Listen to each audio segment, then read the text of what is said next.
What do you say when you know the end is near? For Humphrey Bogart, Hollywood's original tough guy. Humphrey's been in New York making a picture. He just got back when we were in England. His final interview wasn't about fame or fortune. It was about legacy, regret, and the things he never got to fix. I know you, don't I? No. Well, you're Martin.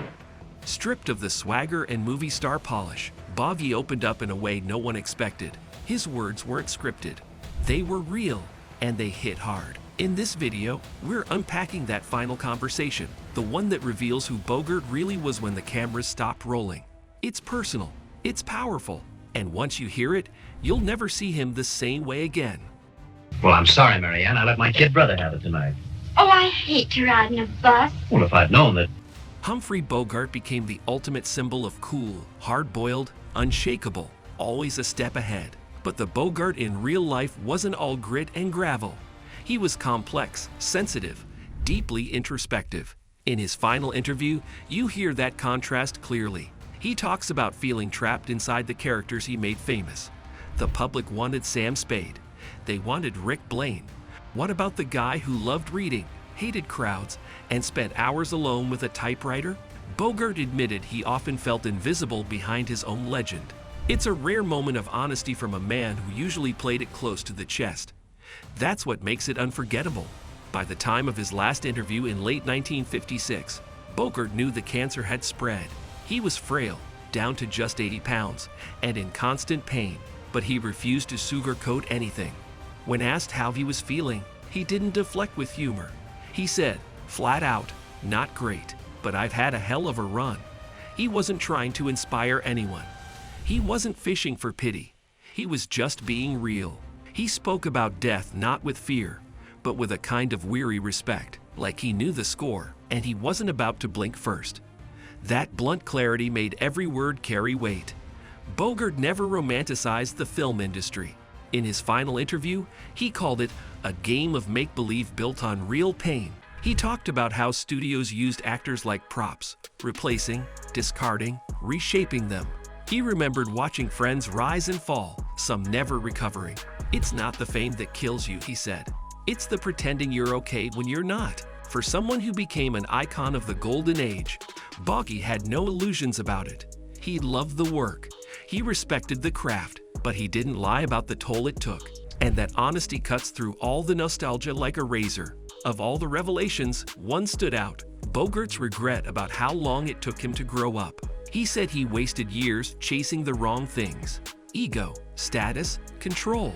"I didn't learn how to love right until it was almost too late," he admitted.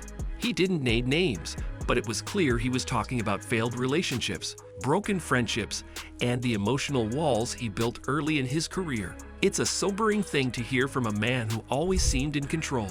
In that final interview, Bogart dropped the tough guy act and revealed the vulnerable man behind it.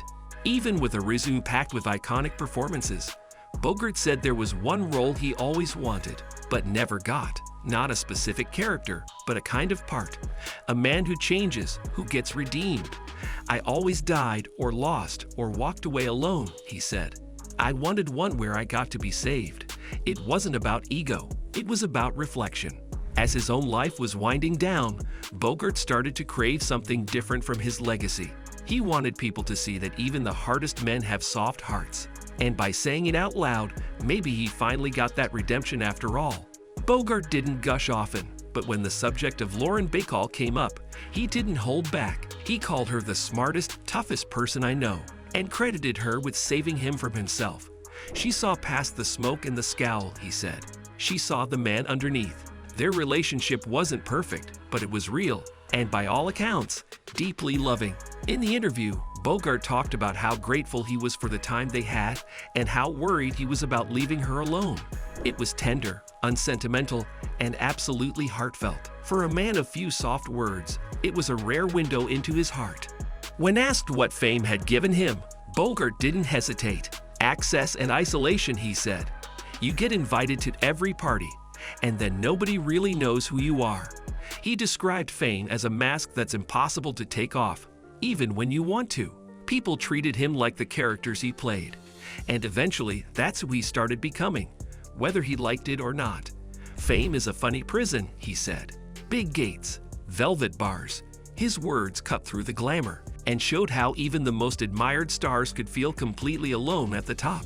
Loyalty mattered to Bogart more than almost anything. In his final conversation, he talked about friends who stuck by him when he had nothing, and the ones who disappeared when he had everything. A real friend, he said, is someone who sees you fail and still answers the phone. He didn't list names, but those who knew him could guess who he was talking about. Bogart never had a big circle, but the ones in it were solid. And in his last days, those relationships meant more than all the film reels in the world. That kind of loyalty, he said, was his real fortune. Despite his fame, Bogart worried that people would only remember the surface, the cigarette, the trench coat, the catchphrases.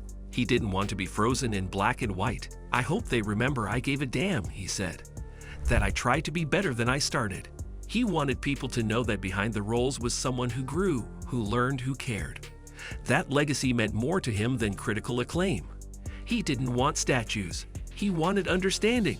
And now, through his own words, he just might get it. Even facing death, Bogart didn't lose his edge. When asked if he had any regrets about how he lived, he smirked and said, "Maybe I should have done more musicals." His timing was flawless, even through the rasp of illness. Humor was his armor and his gift. It allowed him to confront the worst with a grin. "Life's a lousy script," he said, "but the dialogue's not bad." That mix of cynicism and charm, grit and grace, is what made Bogart iconic. And in those last moments, he proved it wasn't an act. It was who he was, right to the last line.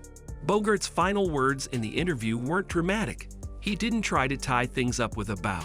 He simply said, "If they remember me, let it be for the work. Not the fame, not the image, just the work." He talked about how grateful he was to tell stories that meant something, to make people feel something.